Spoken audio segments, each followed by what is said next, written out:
How to draw an isometric windows. First, setting your canvas.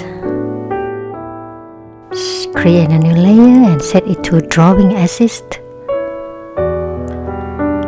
And start to draw a sliding windows. I will also add balcony.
Start to draw a balcony.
It's done.